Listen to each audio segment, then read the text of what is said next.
आता पाहूयात क्रीडा विश्वातल्या बातम्या।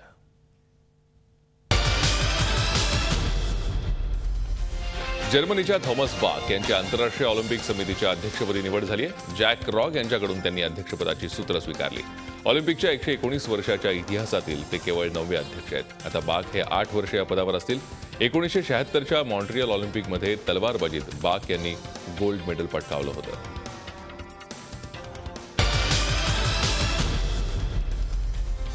भारतासह 5 देश 2018 मध्ये होणाऱ्या हॉकी वर्ल्ड कप टूर्नामेंटच्या यजमानपदाच्या शर्यतीत उतरले आहेत। आंतरराष्ट्रीय हॉकी महासंघाने माहिती दिली, वर्ल्ड कप टूर्नामेंटच्या यजमानपदासाठी 5 देशांकडून सर्वोत्तम दर्जाच्या निविदा आल्या असून या 5ही देशांनी पुरुषांसह महिलांचीही टूर्नामेंट घेण्याची समर्थता दर्शवली असल्याचं आंतरराष्ट्रीय हॉकी महासंघानं प्रसिद्धीपत्रकात म्हटलंय।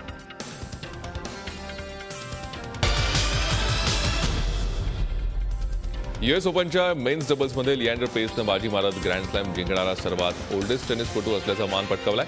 पेसनं वय हे माझ्यासाठी केवळ एक आकडा असल्याचं मत व्यक्त केलं।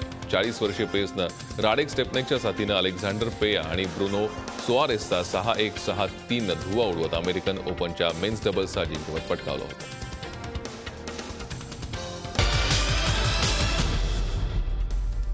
Olympic silver medallist Rajyavardhan Singh राठोडनं BJP अर्थातच भारतीय जनता पार्टीमध्ये प्रवेश केला। बीजेपीचे राष्ट्रीय अध्यक्ष राजनाथ सिंग आणि गुजरातचे मुख्यमंत्री नरेंद्र मोदी यांच्या उपस्थितीत त्यानं भाजपमध्ये प्रवेश केला।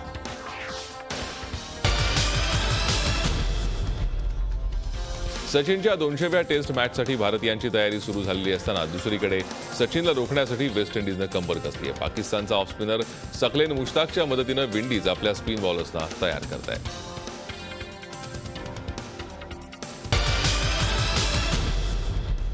भारतीय टीममध्ये कमबॅक केल्यापासून तुफान फॉर्ममध्ये असणाऱ्या क्रिकेटपटू शिखर धवननं मानसिकदृष्ट्या खूपच सक्षम झालो असल्याचं म्हटलंय। गेल्या वर्षभरात मोठे शॉट्स खेळताना खराब चेंडू निवडण्याची आपल्याला सवय झाल्याचं त्यानं म्हटलंय।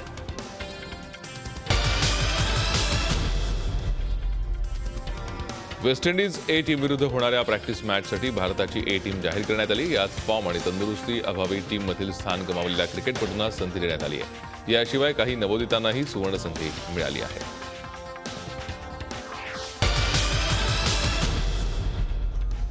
नेपाळ क्रिकेट संघटनेनं आपल्या वार्षिक अहवालावर भारतीय क्रिकेटपटू वीरेंद्र सेहवागचं छायाचित्र छापून वाद ओढावून घेतलाय।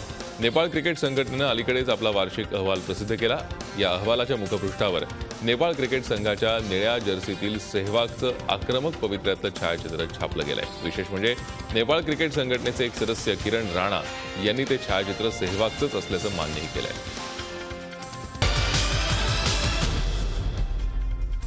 आयसीसीच्या टेस्ट रँकिंगमध्ये अव्वल स्थानी असलेल्या हाशिम आमलाला दक्षिण आफ्रिका क्रिकेट बोर्डानं क्रिकेटर ऑफ द इयरसह 4 अन्य पुरस्कारानं गौरवलंय। आमलाला test cricketer of the year, दक्षिण आफ्रिका fans cricketer of the year, आफ्रिकेकडून पहिली ट्रिपल सेंचुरी झळकावल्यामुळे आणि KFC सो गुड पुरस्कारानं सन्मानित करण्यात आलं।